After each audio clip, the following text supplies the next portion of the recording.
I think I can hear myself.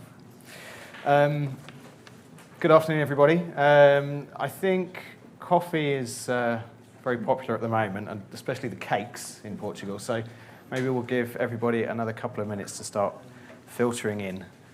We can start in a couple of minutes. A little bit of housekeeping first. If you could make sure your phones are, especially you guys up here, on vibrate at least. So that we don't get unnecessary distractions. So we'll start in a couple of minutes, if that's okay.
Okay, let's go.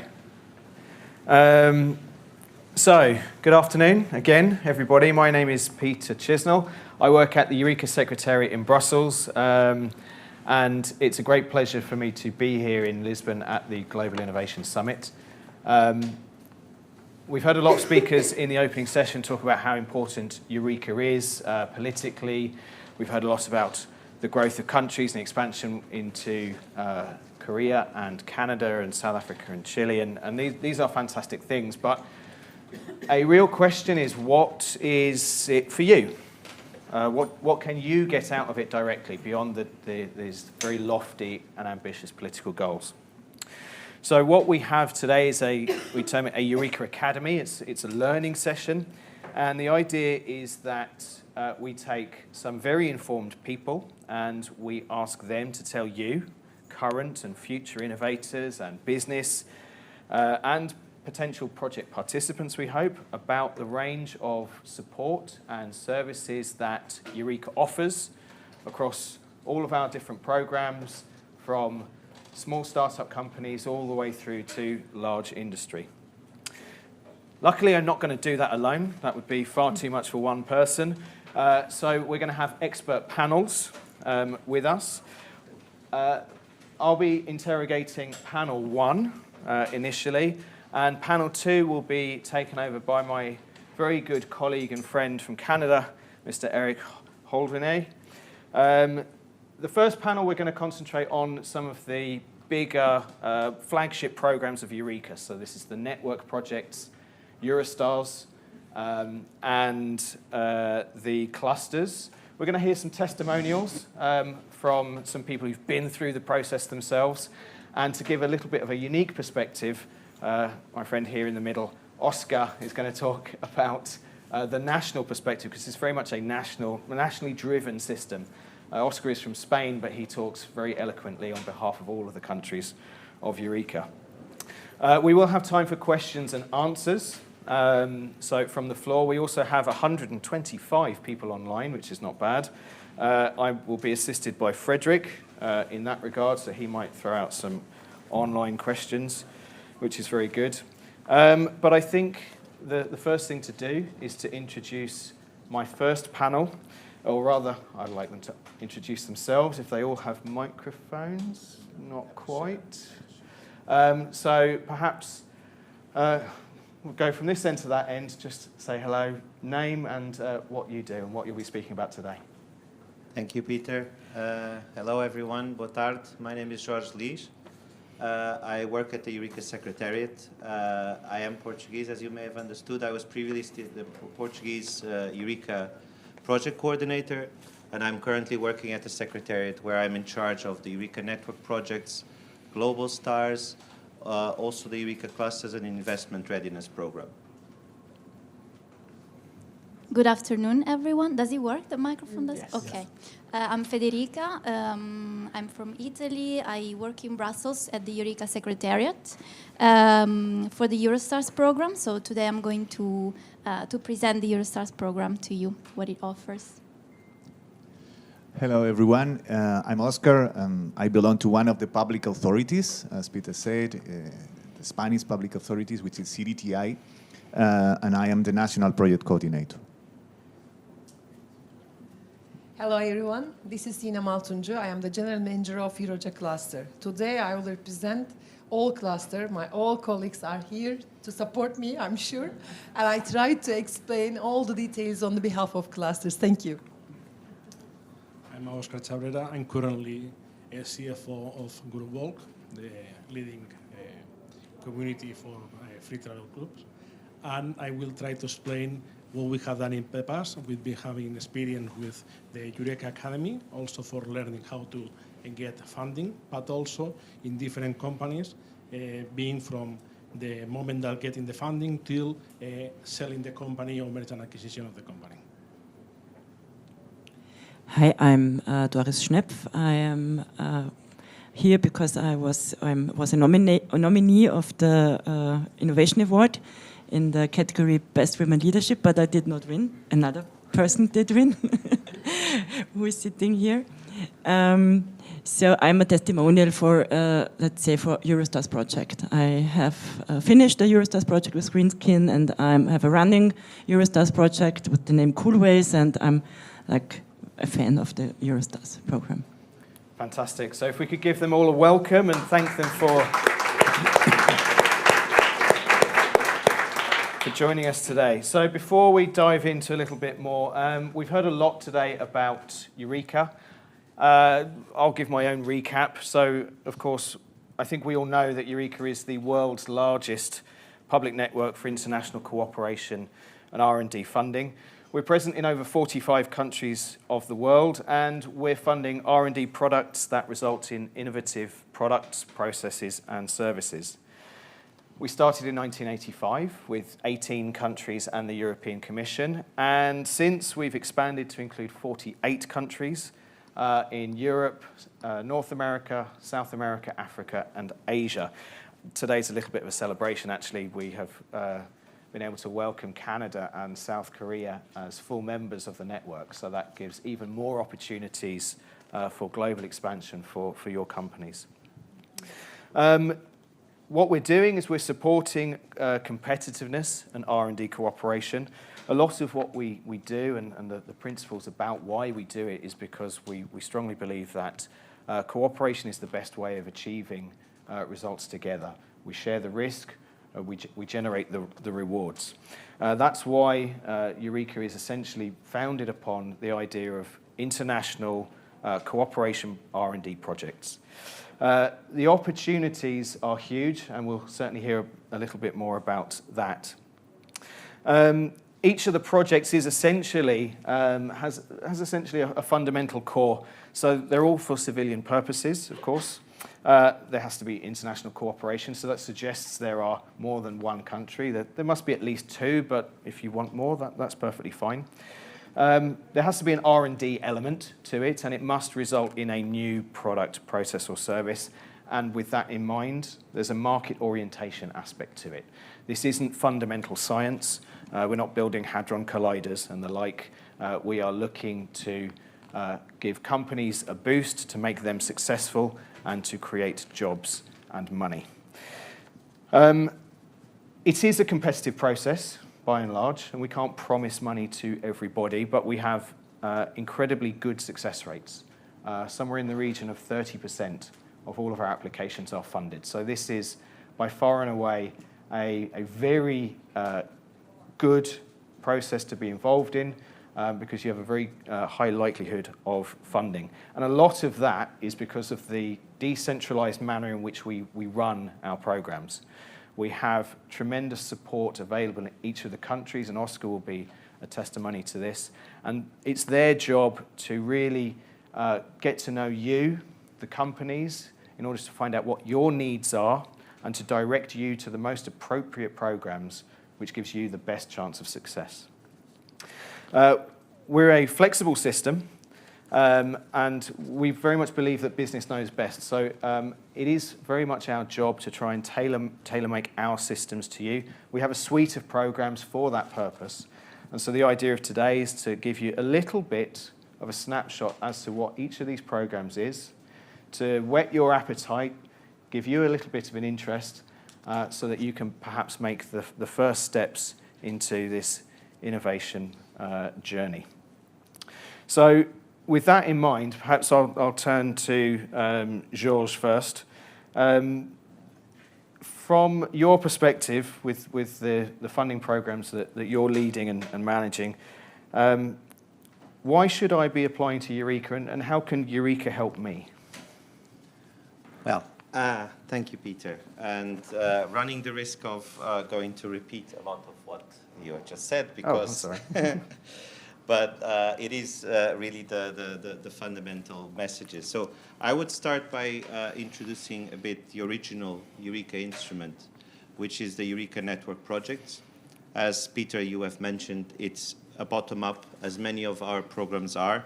Industry knows best. And it's the original, very flexible instrument. There you have, of course, access to funding, but you have a lot more than that. You have access to markets, you have access to knowledge, and always through international partnerships, which is really the essence of Eureka. It's all about international cooperation, and it's about developing new products, new services. We are very close to market. And also, as you mentioned, Peter, we are a very large network, and we have very good support in all the Eureka countries, the Eureka offices, and the NPCs, the National Project Coordinators. And these are the people that are there to support you, to advise you, to guide you through the application process. And also, because it is decentralized evaluation and funding, to guide you to the more suitable funding programs. Because there are many funding possibilities in all of the Eureka member states, and these vary a lot from country to country. So it's really important that you get in touch with your national office to know what is the best funding program, what is the funding program that is open, and so on. This instrument, Eureka Network Projects, as I said, it's decentralized, it's flexible, and due to this, it has been used by the Eureka Network to set up various bilateral and multilateral calls. We have, as I mentioned, an open call all year round, so you can apply any time of the year. But this has been used also for countries to set up bilateral, multilateral calls, and in recent years with some thematic focus, like we had 2 calls focusing on finding solutions to fight COVID. We had a call on advanced manufacturing. We had a call on green hydrogen. So this is just to give you some examples. So this is one of the possibilities. Others will talk about others. And I will stop there for now. Fantastic. Yeah. You spoke a lot about decentralization, about NPCs. Maybe I can bring in Oscar 1 at this end. So what's your role in this process? What do the national offices do? What is an NPC?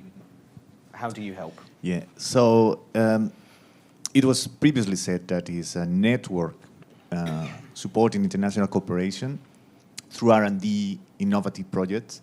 And as a public authority, I will say a little bit more. It's not only a network, it's a family, and I will explain probably later. But we commit not only funding, because yes, if you have an innovative project, we can provide funding to you in a decentralized way, and this is something very important in Eureka. But not only funding. So we commit not only financial resources, but human resources. There are people in each country that can support you. So we will, of course, try to find the best funding tool we have in our countries to support your projects, but we will help you even at the beginning of the process. So if you have an idea and you don't have the consortium that is needed, it was mentioned by Peter that at least you need 2 countries. So we can help you by our own means, but not also with our means, but with the support of other entities, like, for example, the Enterprise Europe Network, who is helping us in partner searching. We can give you advice on your idea. We will assess, and even if it's successful or not, it will help you. You will receive feedback that can be very positive for you. And then we will monitor the project.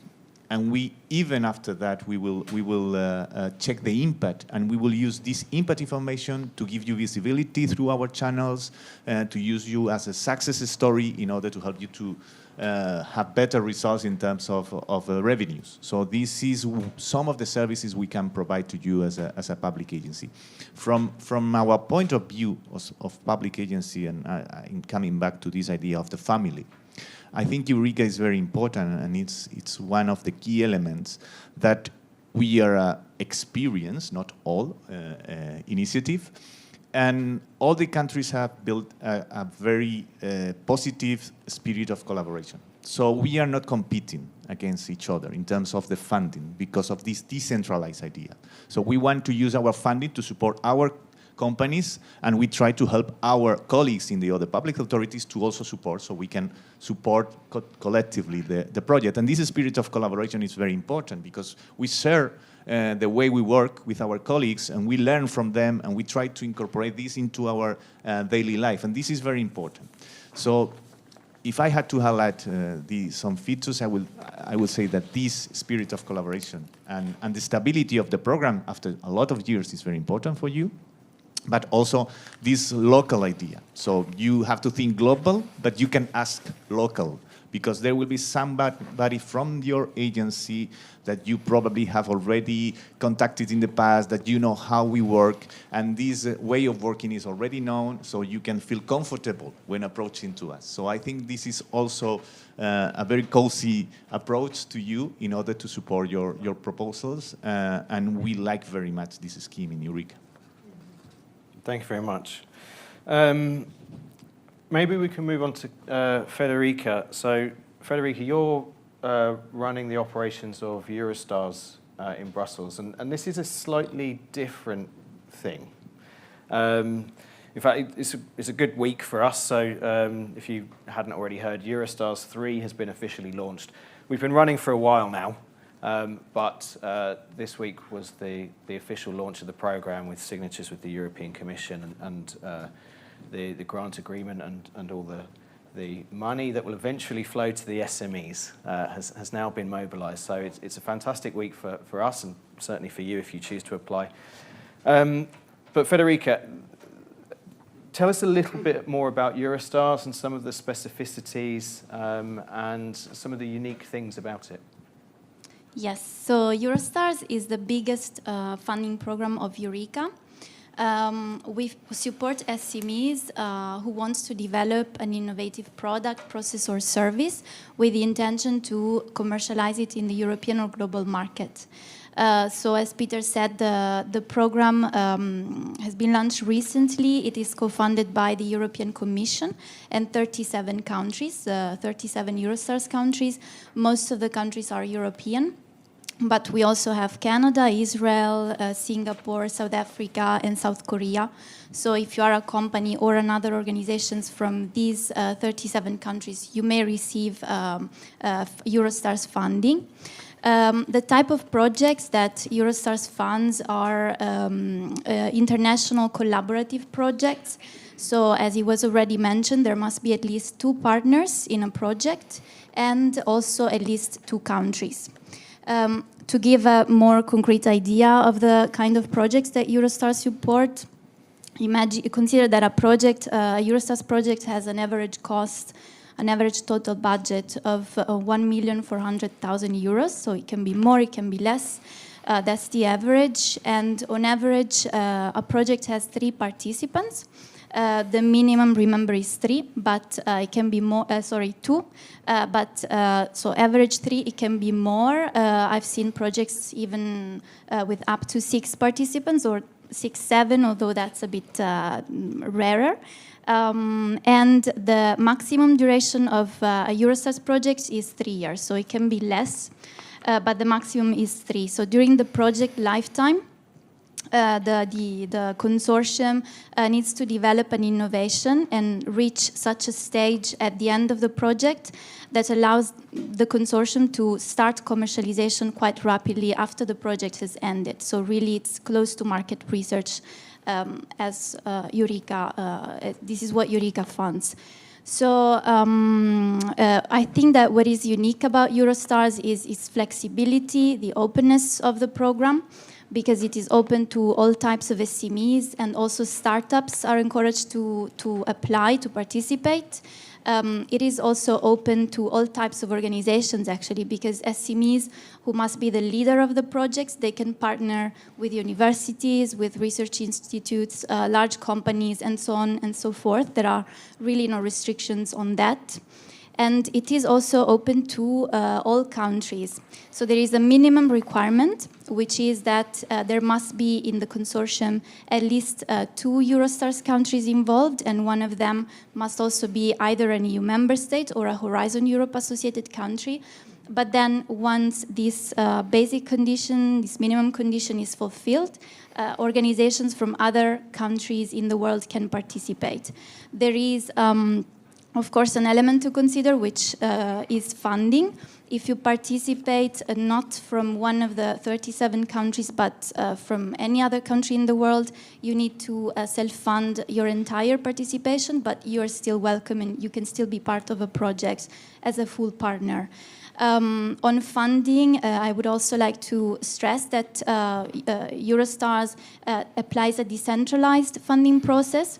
So it means that each participant in the project receives funding from their own national funding body, from their own country, and there are different rules in each country regarding funding, which is important. They are important to know, to be known before companies and their partners apply. And Eurostars funds a significant part of the project costs, but not all the project costs. So one part must be self-financed by the participants themselves. There's something more that makes Eurostars unique besides its openness, its flexibility, and it is its success rate, which is one of the highest success rates among all the similar programs in Europe. It is around 26%, so it means that at every call that we have, there are at least, on average, 26% of all the applications that we receive, which are in the end funded. So it's a great opportunity for companies also for that reason. You should try, especially if it is the first time for you in an international collaborative project. Applying is easy. We run 2 calls per year. One is in spring. The other one is in autumn. The next call will open on the 13th of July, so just next month. And then from the 13th of July, you will have 2 months to apply until the 15th of September. And then after just 3 months from then, you will receive already the funding results. So you will know whether your project is approved or not, and you can receive funding or not. So on the website, there are all the requirements, and also we have the national project coordinators in each of the 37 countries that they speak your own language. They can help you with any questions you have, further information. So I encourage everyone to apply. Fantastic, thank you. You mentioned that actually Eurostars is startup friendly. Maybe let's jump to the other end of that industrial scale and go to clusters. You'll have to forgive the slide. So Sinem is talking today, not Xavier. Xavier was a last-minute switch out. So thank you very much for participating today. You're welcome. It's great to have you. All of your cluster colleagues are watching, making sure that you. It's like a test now. Yeah. last minute. So clusters. It's a big term. It's a big concept. It doesn't really say very much necessarily. So maybe the first question is, what are Eureka clusters? Good question. First, I would like to go to back. As you mentioned at the beginning, Eureka has been established in 1985 with European Union Commission and with European Union countries. During these establishments, there were some initiatives which were identified by EU and this organization, of course. One of the most important initiatives, I think, clusters. Why clusters? Clusters are covering a wide range of R&D areas, which are very important for industry side. Today, we are 5 clusters on the table. We are working in different areas. When we look to Celtic, the first cluster, let's say, they are working on a communication side. When we look to Euroja, it's working on energy side. We can say low carbon energy. When we look to ITEA, they are working on software innovation and digitalization. When we look to SMART, they are working on smart manufacturing. When we look to XS, they are working on electronic components, and they are doing this, of course, for the digitalization, which is very important, digital transition. So we can say that there are 5 different areas working on for each organization. We are covering and supporting by a very, very good community, I think. This community is coming from SMEs, large industry companies, universities, RTOs. So we can say, I think, each organization for this community. And we are trying to facilitate, of course, the R&D projects to have a new product. We are trying to implement new technologies in each era. Let's say 2 years ago or 3 years ago, we were discussing AI. Then we implement this technology in each sector. We launched 2 AI joint calls with the help of the clusters. After then, we tried to discuss sustainability and efficiency, of course. And then we launched another joint call, which is a sustainability joint call. So we try to support our ecosystem. It's a huge ecosystem, really, including large industry companies, SMEs, RTOs, and universities. We are trying to support them first. We are trying to make a coaching on them, trying to build the consortia on the behalf of these clusters with our teams. And we are trying to work them with the right cluster. We have single calls, yearly base, and we have joint calls to strengthen this synergy between these teams. I will talk more. I can talk to a lot, I know. But I know there are lots of questions. There are lots of questions. I mean, I would like to give details. Yeah, I mean, clusters, if you don't know, clusters have been responsible for some absolutely massive things that you use every day. So you said AI, I don't use that very much, but 3G, 4G, 5G telephones. Exactly. That's a cluster.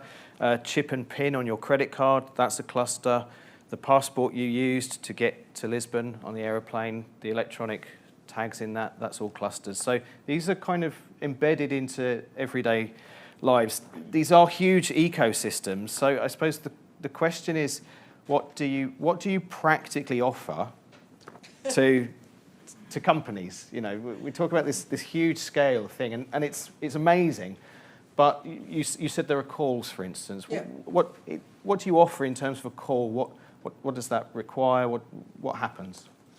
First, I can say that each cluster has a single call, yearly basic.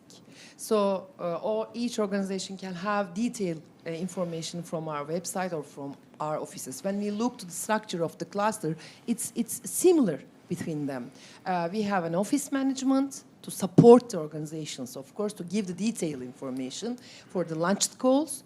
And of course, we have a board on the top of the management, and we have a technical team, which is very important for the evaluating of the projects.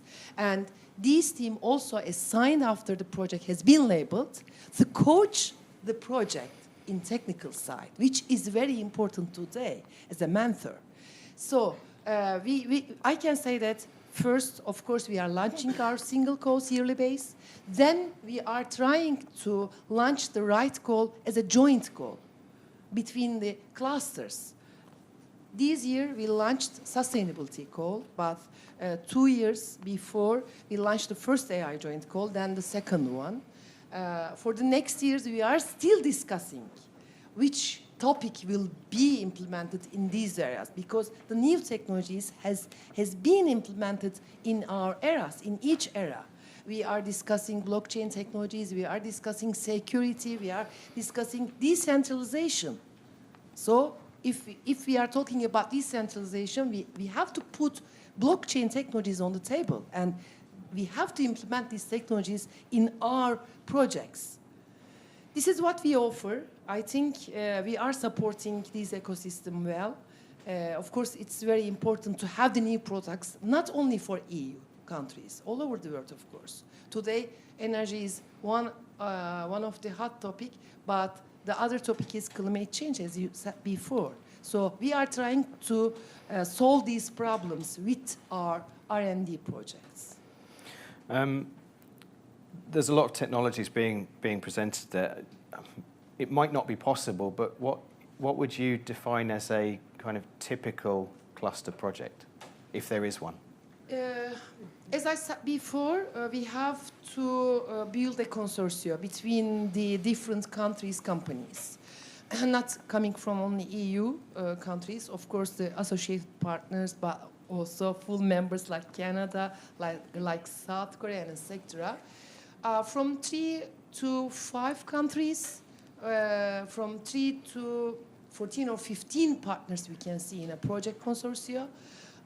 If we look to the average of the duration, it's 36 months. And if we look to the total budget of a project, it's 2 million euro to 20 million euro. Yes, it's a typical project. The average, I can say that. Fantastic. Perhaps we can move on to real-life testimonies at this point. I've met Oscar many years ago in a similar presentation, actually. He was talking about the successes, and I suppose that is an indication that you've been associated with Eureka and the different things for a long time, and you've essentially tested all of our different programs. How was it?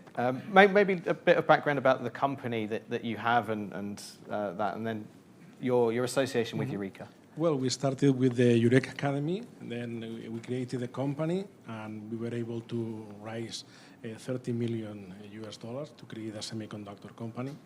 The company was acquired by Broadcom, and in that area we were working mainly with 2 clusters. That was Celtic and ITEA. And later we created another 2 companies. That was Billings and Starflow Networks. In both companies, we were working with artificial intelligence. In Billings was mainly for video detection. The company was acquired by Apple. And in the case of Starflow, it was mainly for network optimization. And we did not have success in this time. So currently, I'm working in another company that is mainly working in travel tech. And we are using artificial intelligence in order to generate a marketplace where people can put in common the people that want to travel and the people that is offering travel options in the different cities. In these companies, we have been working mainly with different clusters like ITEA and also with Smart in the kind of manufacturing and industry. So we have tried the different clusters, and we have been successful in some of them, because, for example, there were 2 projects, HyperMed and i3, that were winning awards in both Eureka and Celtic. And for me, one important thing, it's what they have mentioned before, is that the money obviously is important, but it's not the most important thing. For example, in HyperMed, we were able to get people that were interested in working in the project, and they were not funded, but they decided to work self-funded because they were interested in the project results. So for me, a good project is the one that people, obviously it's important if they get the funds, because it helps you to reduce your risk and go to market. But if you can get people that even not being funded, they want to become a project partner, that is a success. That's fantastic. Some of my questions here you've already answered. What was the impact of participating? Well, you sold it to Apple.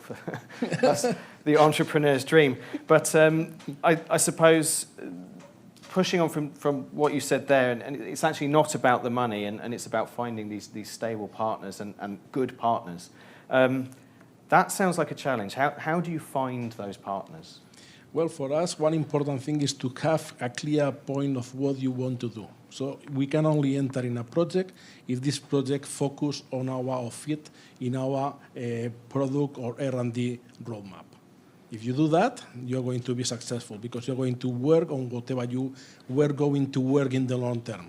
The good thing is that you're going to reduce your time to market because you're going to partner with companies that are going to help you from the beginning to define the requirements of the project, and are going to help you, and also that is going to have potential final users of the solution that are going to reduce your risk because they will tell you you're doing the right thing or not. So it mainly is having the right partners, but to have that, you have to be clear of what you want to do. And then to get these partners, it's very important what has mentioned Oscar before, and the European network, to identify which are the people in the value chain that are going to provide added value to your participation in the project. And so if all the partners think in the same way, all the partners are focusing on having a success. Would you say that the kind of growth and change within your company was influenced by participation in Eureka? Did it allow you to go international and go global, or was that something you had planned anyway, or maybe Eureka just made it happen a bit faster? It helped us to make it faster because, for example, in the case of Giggle Networks, we managed to make a 20 million valuation company with 11 million Series A with just a PowerPoint, so we had nothing. So we were just creating the company and we get the money. Then we moved to see how we can make the company faster and growth. And we reached another 20 million in funding, plus another 15 million in European grants. So that helped us to make the company successful and be able to have more than 100 people in the company. In the case of billings and Starflow, it was different. So we were not able to reach such amount of money at the beginning, so our start was low. And for us, in that case, the being in European projects like Eureka was a success because it helped us to show venture capital that the project has a clear roadmap on where we wanted to go and which partner we wanted to go with. Fantastic. Last question to you. You said that you'd had great success.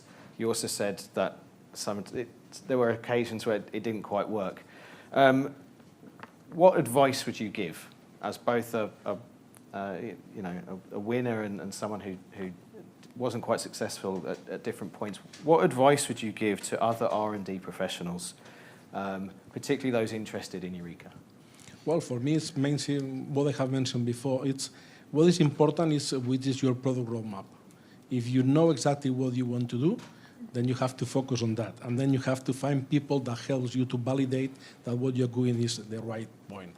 Because, for example, in Hypermed, on E3 was mainly telemedicine solutions. So we focus with different countries, with different regulations, with different conditions, different expectations from the people, different regulations not only for the consumers but also for the medical people.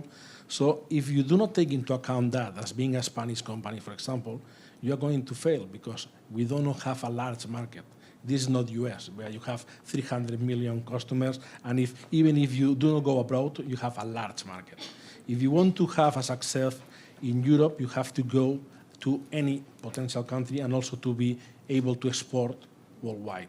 And to do that, you have to be flexible enough in your solution to understand the requirement from the different countries. And that is, for me, the place where Eureka projects help you most. Fantastic. Moving on to our last panelist, Doris. So Doris was invited to be in the Innovation Award.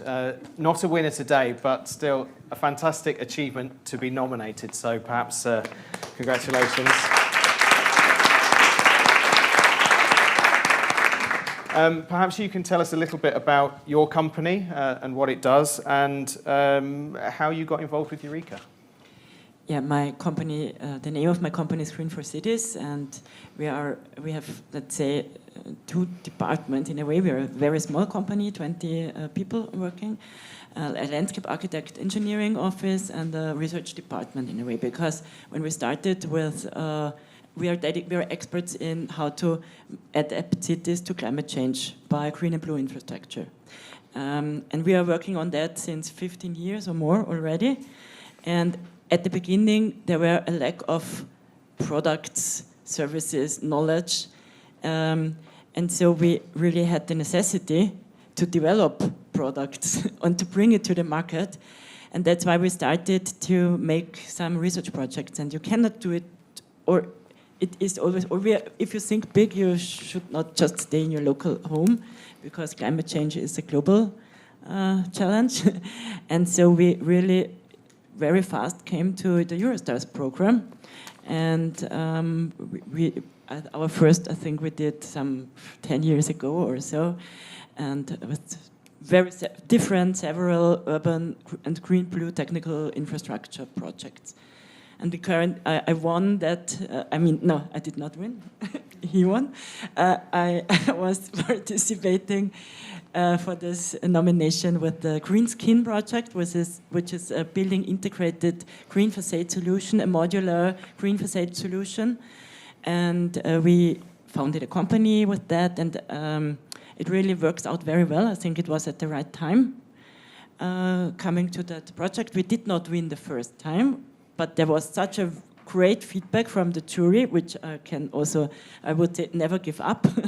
If you do not win the first time, just go for it the second time, because the feedback is very detailed and very good from the Eurostars project. So currently we have another project running, Coolways, which is the pavement system, an adiabatic cooling pavement system for cities where you cannot plant trees or facades. So yeah, we're just around, in that urban areas. Fantastic. How did you go about finding your partners? Yeah, well, I can just underline what Oscar says. You have to know what you need, and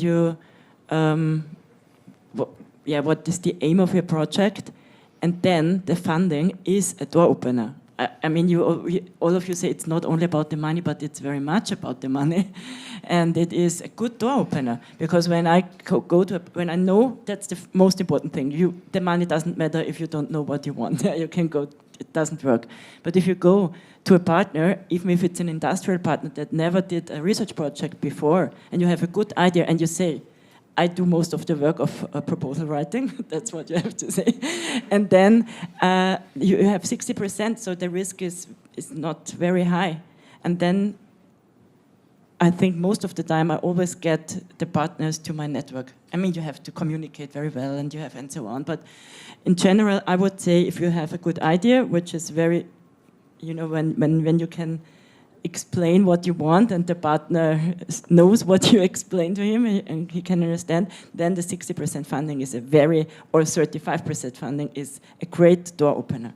And it is also about money, specifically for SMEs, because how could they, without the 40%, let's say the 40% not funded money is hard enough for small SMEs. So when you say it's about the money, and it's also about the money, and it opens doors. So my question was going to be, what's the impact of receiving this project and the money on your company? And when you say opening doors, what do you mean? Well, if I just say it, the impact in my company is that we only with that support we could realize the developments. Without it wouldn't have happened. Just not. Not half of it, because you can only do, everything or nothing, because they're too big to develop such a facade system. You need several industrial partners, insulation partners from industry, or facade building partners, construction partners, and so on. So they just worked out because of Eureka, or Eurostars in our case. And well, it is a door opener because you can say what you want. If I go to an industry, for example, insulation company, and then I say, I need that, I want you, and you have that kind of IPR probably, So you will also benefit from our development ideas and so on. So this is the door opener, because you really can reach, some steps that neither myself or he could do alone. And it is funded 60%, so normally nobody says no, normally. Excellent. Final question, and then we'll move to questions from the room. So it was the question I gave to Oscar previously. What advice would you have? Well, my advice is never give up if you have an idea, because even if the idea is not so super focused, because it is a competitive thing, to that proposal. So maybe if you're starting as an SME and you're not so used to that, how to write a proposal because it's an own world. If you make it the first time, don't give up if you don't reach the threshold. Look at the really great feedback. Don't give up. That's for the proposal writing, but also for when the project is running, because normally you will always have some kind of problems with a partner, or IPRs, something, and there can be really hard problems coming in between, and never give up. But that's just normal for entrepreneurial things. I mean, you should never give up as an entrepreneur. So. No, indeed. Fantastic. Thank you very much. Maybe, are there any questions from the audience? Sir, yes. Question for Federica. We'll wait for the microphone, because otherwise people won't be able to hear. How many do we have? Any questions? Hello, Federica. I'm Roberto Racca from JASC Applied Sciences. A question regarding the funding scheme for the Eurostar. You say this is articulated up to 3 years. How fully defined have to be those 3 years? Is it basically a process where you already know exactly where you want to be, or can it be adaptive? So that at the end of the first year of funding, you may have to somewhat shift your goals or so on. How much interaction could you have in that process? So the funding, is not linked to the activities that it's linked to the activities that you do, but there's no, you don't have to change your activities based on funding. There's no such relations. It's more actually the other way around. It can happen that during the project lifetime, you need to adjust something, some milestones, some deliverables, and then in that case, you can you talk to us, you tell us about your situation, and if there is any change in the activities that you need to carry out, then it's the national funding body, so the national funding bodies that are involved in the project who will guide you through that and will tell you whether you can do that and if funding can be adjusted, if that answers your question. Yes, thank you. Super. Any others from the room? If not, we'll go straight to an online question. Frederick, maybe you can read one of those out, and then we'll come to you, sir. I have a question about the clusters. Can a company be included in multiple clusters? And if not, which cluster would you select? Or what's the process of selecting a cluster? Another good question, thank you. If we will have single calls, means each cluster has single calls yearly, so you have to choose your working area first. If you are working on software side, you have to go to ITEA. If you are working on communication, like 5G, 6G, you have to go to Celtic. If you are working on energy area, you are coming to Eureka. But if we are launching joint calls, yes, you have a chance to select 2 clusters. Means, for example, you are working on software side, but with your project partners, you are preparing a solution for the energy sector. Then you can select ITEA as a primary cluster and Eureka as a secondary cluster for the joint calls. Is it okay for you? Is it clear? I think so, yes. Sir, you had a question. Yes, good afternoon. Thank you so much for all the advices, especially for the information.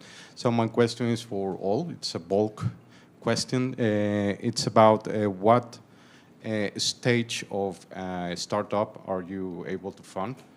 It's an early stage. It's growing. It's TRL 3, 2, 5, 6, 7.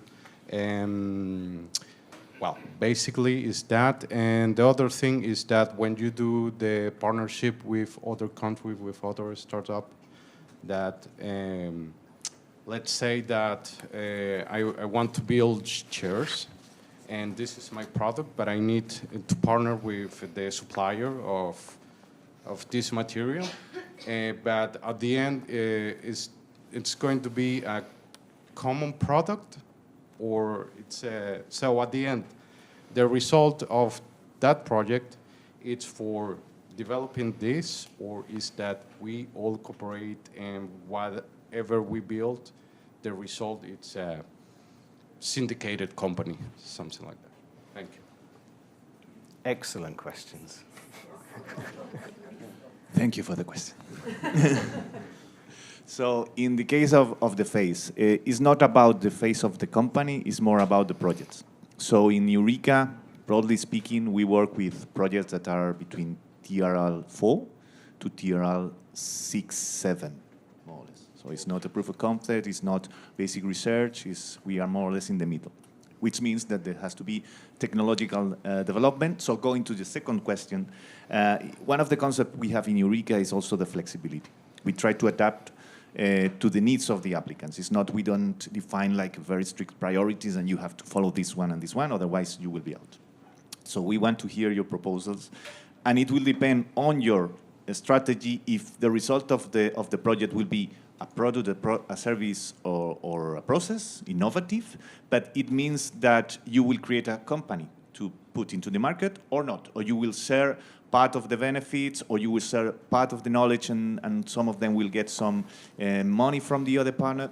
It's up to the consortium. What we want to see is that all the partners that are involved in the project are going to develop technology. If it means that the partner A has to develop a new material, and the partner B has to use that material into a different device, that's great. If you want to do something together in a different way, that's great. If you are going to develop technology in all the partners. If only one partner is developing technology and the other is just giving some specification and making some final test and that's it, no. We want to see that the collaboration is done by this technological initiative. Perhaps I can add something on cluster side. I want to start with the second question, which is very important for us. Thank you for this question. So I can have a chance to explain. Yes, there are different organizations coming from different countries, so they are working together in a project, which is very important, but they have to define their IP rights. We are signing an PCA, which is Project Consortium Agreement, after the project has been labeled.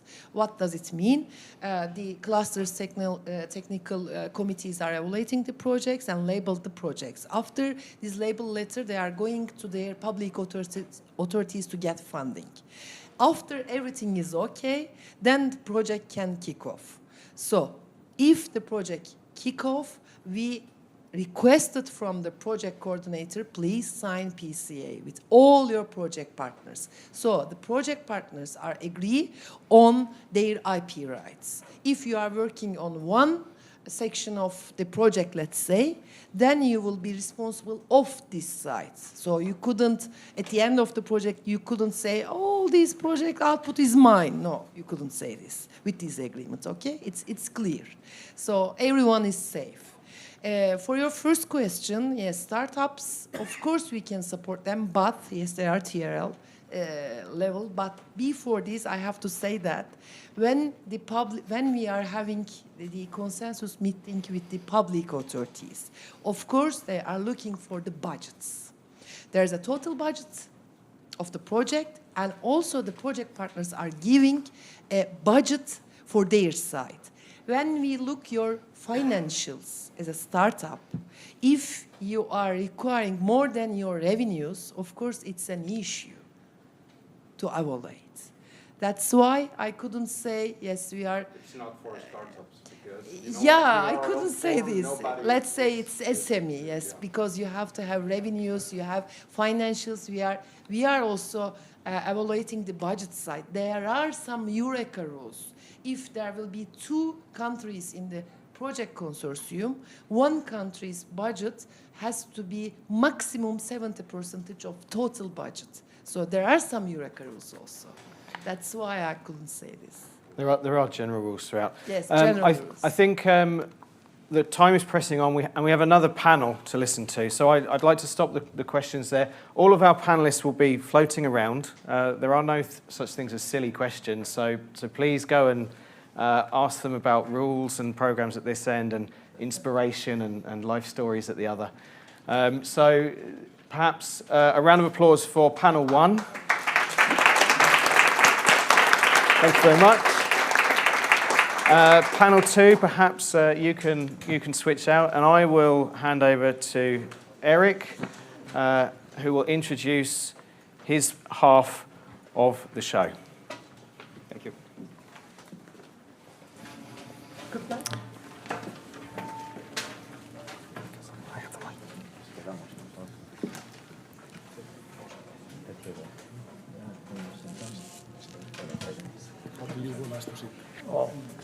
The panelists can sit.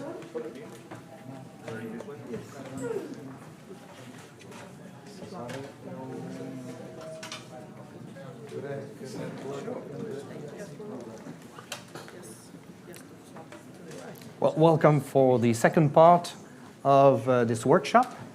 I'm Eric Oldrinet at the Industrial Research Assistance Program of the National Research Council of Canada. And to start with, I want to set the record straight. I did not win, personally, the Best Woman in Leadership Award at the Eureka. It's Beatriz Morero-Sanchez from CO2 Energy, based in beautiful Alberta, through her hard work and leading efficiently her team, not only her team, but also finding a strategic partner abroad in the Eureka community and working together to bring forward an innovation that it will be wreaking enormous benefits in terms of money and growth and the next project that she will present to us. That's our hope. Now, you've heard how Eureka is really excellent, does excellent work within an impressive and capable community of more than 45 countries. It is the largest such network in the world, but also the best economies to do that and to find partners for your co-innovation projects. But more than that, the community is the innovators itself. Our program is called the Assistance Program, so we do not do the R&D, we just help them with funding, and after that, the ones that are more astute will also come to us for the advice and for linking them to our friends at CDTI in Spain, at Vinnova in Sweden, and all the other funding agencies that constitute the Eureka network and the backbone of that. Now, Eureka has been very happy to develop and enlarge its community with full memberships from South Korea and Canada, but the world of Eureka is not enough.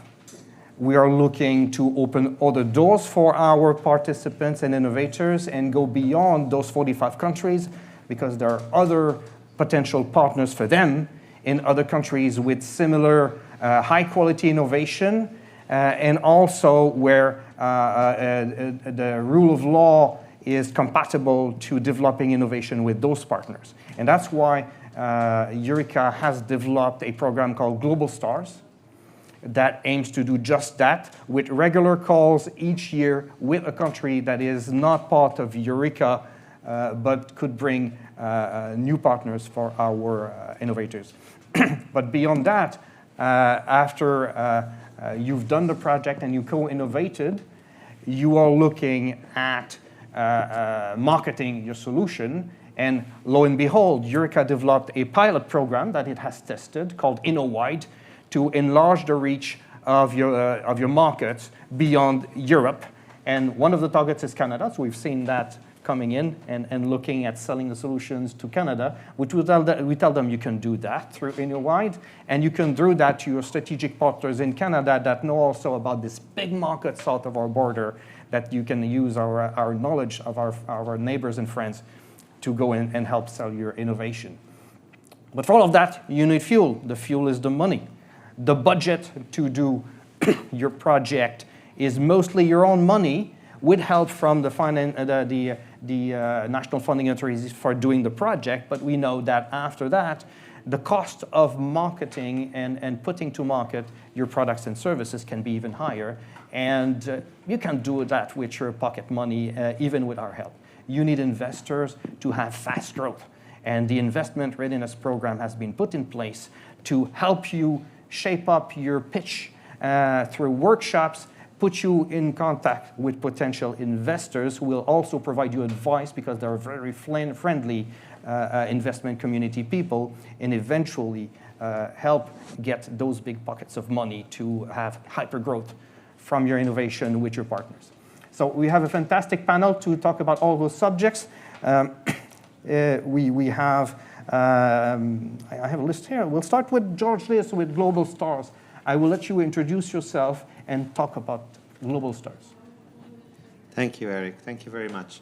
Well, you did already mention it. Eureka is the largest international network for research and international cooperation. We have more than 45 countries, now including Canada and Korea as full members. And we also have Argentina, Chile, South Africa, and Singapore as associates. But we wanted to do more than that, so we have created Global Stars. And we started Global Stars precisely with Chile as an instrument to create experience on Chile through participation in projects.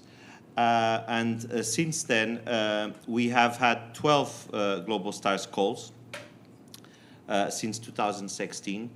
And these have generated more than 300 project proposals, and of which we have quite a high success rate. So around 66 of these projects have been approved.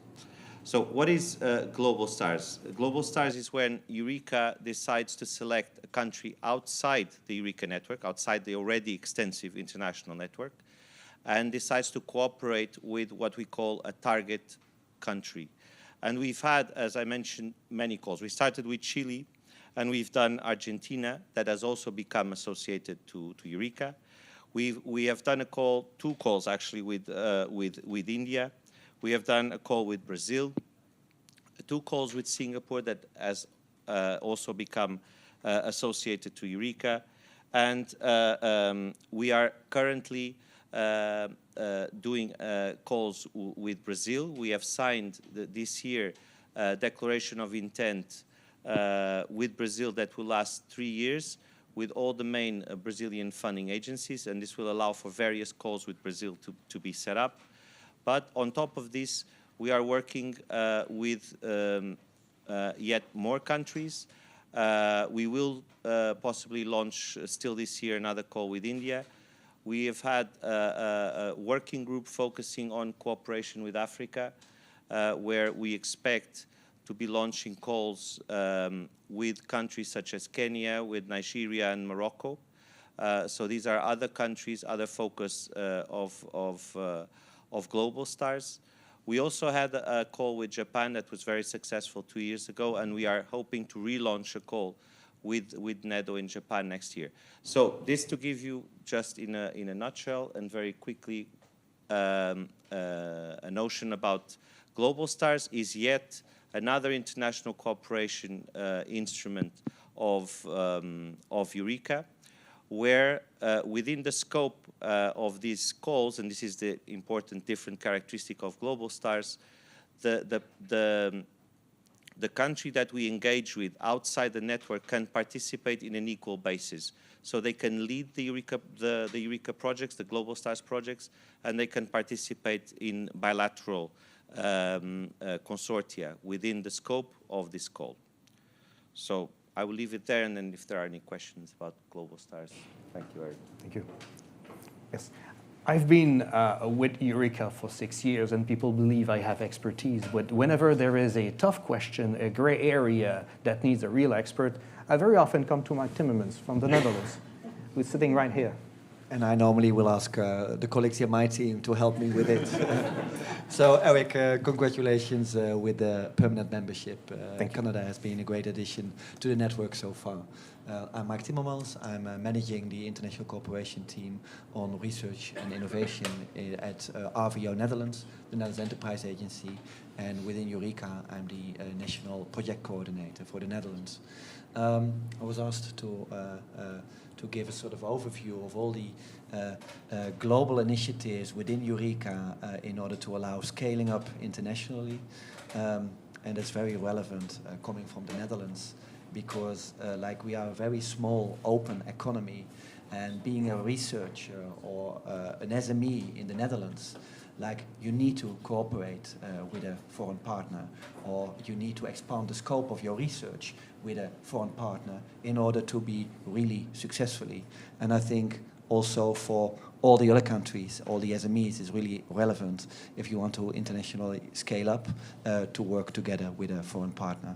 So George just mentioned Global Stars, which was really an initiative to expand the program base of Eureka even further than the 48 existing countries within the network.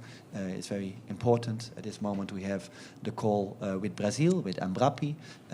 You mentioned we will have the call with India, and since the last 5 years we've been engaged in many calls. So after me there will be some presentations on Innowite, on innovation feasibility with foreign markets in the Americas, in Asia, and in Africa, and it's a really interesting program with a call starting in September. Investment readiness. That's really important if you want to scale up internationally, to really be engaged in innovation projects with larger cooperatives, because they can really help you scale up and in doing research with them and for them. And in the Netherlands, we've seen quite some examples of companies that were really successful in scaling up internationally. One of them is a former Eurostars company which was provided some seed funding and now is listed with $900 million on NASDAQ. So that's really a successful scaling up. How do we help within Eureka as well, scaling up our companies? It's through Innowite, it's through the Joint Investment Readiness Program, but also, of course, with the connection with the EIC Accelerator and by connecting with the VCs. So I think there's a really interesting scope of programs, and my colleagues will tell about the details. Merci, thank you. Now, you've heard also recently that Eurostars 3 has been put on the rails and officially approved, but actually it's called the Innovative SMEs Program. It includes Eurostars, it includes Innowite. It adds really quality and shines through to make this set of programs go forward and bring also support from the European Commission. Isabel? Thank you, Eric. I'm Isabel de Vera from the Eureka Secretariat, and I work in Network Projects Global Stars and also in Innowite, which is a relatively new Eureka program. And it's another instrument that supports SMEs in going global. So Innowite supports you in conducting market feasibility projects over a period of 6 months. So these are short projects, and together with a local partner in your selected target country. So this is a flexible tool. It can help you to plan a future R&D project together with your project partner. It can help you assess the requirements, the conditions, the legal market, socioeconomic requirements to go to that market. And also it helps you understand if you could commercialize your business solution, your innovative solution in that market. So what it offers exactly, it's a 60,000 euros lump sum. So each beneficiary would receive a fixed grant of 60,000 euros. The conditions to apply is you need to be an innovative SME established in an European member state or Horizon Europe associated country, and you need to have a partner in the country where you want to go in your pilot market. So I don't want to forget anything. This is a program that is based on a pilot phase that was implemented by a small consortium of 11 partners. It ran 2 calls, one in 2019, the second one in 2020. These 2 calls were very popular, and they also proved highly attractive for the SMEs. So this pilot phase funded 120 SMEs. So it had a budget of 7.2 million euros. And the great news is that the new Eureka Innowide, which will be fully implemented by Eureka, has a budget of 24 million euros to fund approximately 400 SMEs over a period of 6 years, so in 6 consecutive calls. And the most important is that the first call will open in September, very soon. You will find all the information on our website. And I encourage everyone to participate. And if you have any questions, please do not hesitate to ask now, or also check our website. Thank you. Thank you. Now, to make money, you need money. We know that. And to get that money from the people who have that in the pocket, it's not this very, very easy.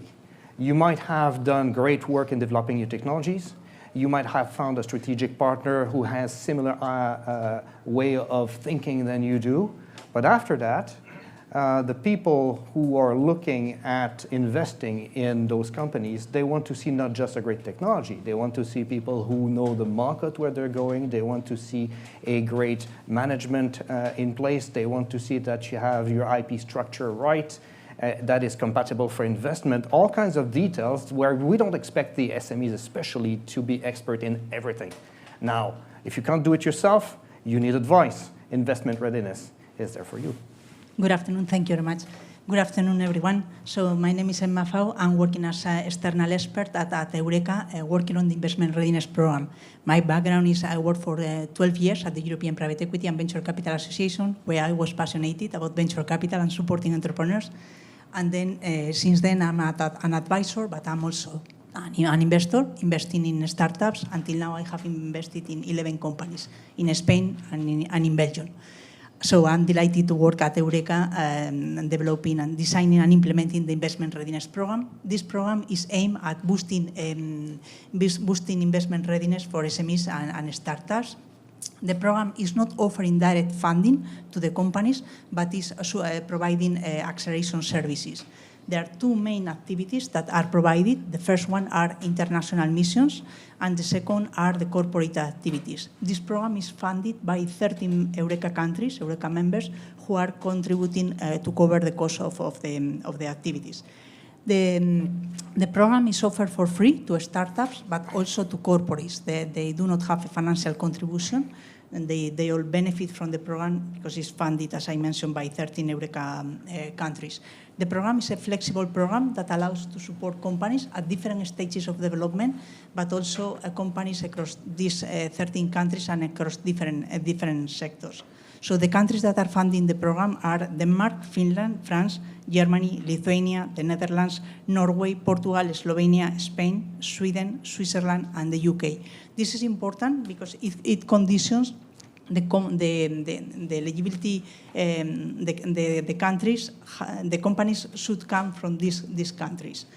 No any other company can benefit from the activities from the program. So regarding the international missions, they are aimed at facilitating an introduction to a local startup ecosystem. So we introduce startups and SMEs to non-EU investors and other local key players. We always organize these international missions alongside a main startup event organized in the target country, and we do it in collaboration with our local member. So companies do get free participation at this main event, and also free access to master classes on IP, on internationalization, on different subjects, and also they get branding exposure, and they get networking opportunities and introductions, pitching opportunities for the companies. And until now, we have organized three international missions. Twice to Singapore during 2020 and 2021, in collaboration with our member in Singapore, Singapore Enterprise. Due to COVID, these online sessions were done online. And then we organized also another international mission during 2021 to Canada, together with the National Research Council. We were delighted to collaborate on that mission. And now the fourth and next international mission is going to be organized alongside the Web Summit, which is one of the main startup events organized here in Europe. This is taking place between the 1st and 4th of November, and we are inviting 30 companies to benefit and to get access for free. So the call is open now for startups and SMEs. If you are interested, the deadline for application is the 5th of July. The second activity that we are organizing within the program are the corporate activities. The relationships between corporates and startups can prove very beneficial for both parties. The corporates are always looking for innovating fast, and startups are looking for getting access to clients, getting access to markets. So this is what corporates can offer, among other things, apart from funding.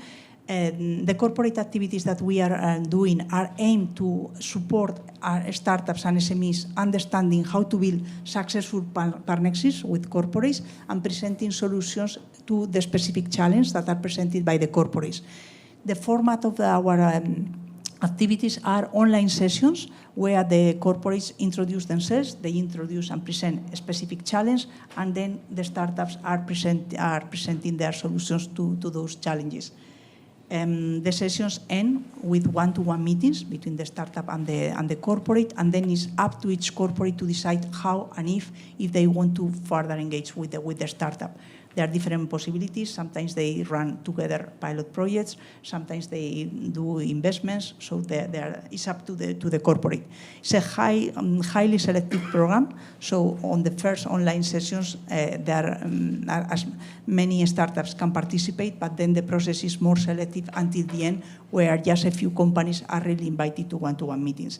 Just to close, until now, we have close collaborations with 9 partners across different countries and also across different sectors. Just to mention some of them: Akbar, ABL from Austria, Telefónica, Enel, Solvay, Iberdrola, Metsa Sprint, Repsol, which is here today. We have our colleague Silvia Perez, who will introduce the collaboration with Repsol. And then we are looking for closing some more agreements before the end of the year. If you are interested to learn more about these activities with the corporates, please check our website, the Eureka website on Investment Readiness Program, and you will see the full set of activities and online sessions with all the corporates and international missions. Thank you very much. Thank you. You've heard Oscar's insights in the first session. He has so much expertise that we brought him in for the second part from the investment readiness side of the activity that his companies have had to go through. Please. Well, mainly for me, it's important to take into account which is the needs that all the partners are going to have. So, for example, the people that are creating a company, they need to have a fulfillment of the roadmap they have already decided. And for that, they have a need of funds. And they have to understand which funds they need and from who they have to take them. Because this is going to be a long-term journey. So this is like a marriage, but you cannot divorce easily.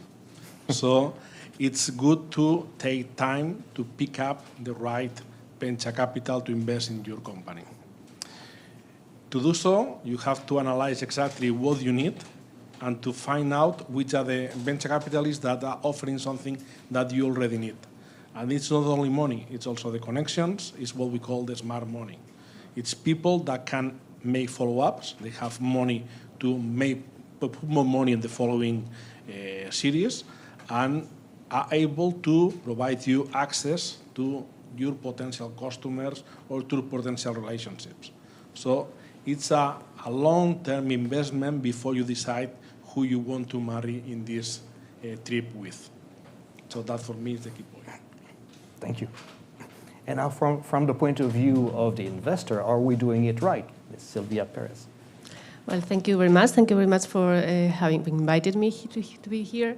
Well, I am Silvia Perez. I work in Repsol in the technology lab in the open innovation area. I have been working in technology 17 years, and this the last period more connected with trying to enlarge this collaboration approaches, from the corporation to with other agents. So I wanted to share a bit also why we are working with Eureka and why we have decided to collaborate within this investment readiness program that Emma has mentioned. So I would like to mention at the beginning a couple of words of what is our open innovation approach in the Repsol Technology Lab. In the Repsol Tech Lab, we have different pillars in our open innovation strategy, and one of these pillars is the promotion of ecosystems. So we as a corporate have the responsibility of becoming an innovation project structure. And within the framework of this responsibility, we are fully engaged with ecosystems that fit in our strategy. So both at national and regional level, but also at international level, and especially at the European level. And this is why we are working with Eureka, and this is why we have started working with this investment readiness program. We have just joined the program. We presented our company a couple of weeks ago, and we presented in a dedicated session that Emma commented our challenge, that is in this case related to CCS, to carbon capture and storage. And from our perspective, our expectations in the program are really, really high, because we do really hope that we receive a bunch of new technological solutions. But what is more important for us is not the quantity, it's not the amount of solutions that we receive, but the quality of that. We are talking about very specific and technical challenges that are not easy at all, and they are really complex. And we have in our technology lab more than 250 scientists working not only in the technology development itself, in the development of new products, but also doing a constant scouting activities on a daily basis. So they are really up to the new technologies that are in the market, but we don't know everything, so we need extra help, and that's why we need to be connected with this type of ecosystems. So we do really expect that the Eureka Network and the Investment Readiness Program help us in discovering this promising and new solutions, that complement these scouting activities in a way that these solutions have the potential to build something together. So this is not easy again, but we do really expect that the startups that present to their proposals to the challenge have a clear fit with the challenge, that they have also something already tested. So we are not talking about something that is close to ready to be deployed. It's something that we are not looking for that, but we are looking for something with a minimum TRL of 3, so with a minimum proof of concept already established. No, so they also would need to demonstrate a clear competitive advantage over the other solutions in the market. So in the end, these are like the main pillars that we look for our challenge solutions. So it's not easy, and we know, but we know also that there are a lot of promising solutions out there, and we do really believe that the Eureka Network and the Investment Readiness Program can help us in discovering these new solutions. Thank you. And a good contingent of the companies we bring have done a Eureka project before. It's not restricted to them, but this is the core of the people. It's a path very often employed by our SMEs to find the co-innovation, find the partners, get funding, develop, and go higher up in the TRL, so that it's even more interesting for the investors. I think we have a couple of minutes for questions from the audience before the end of the session.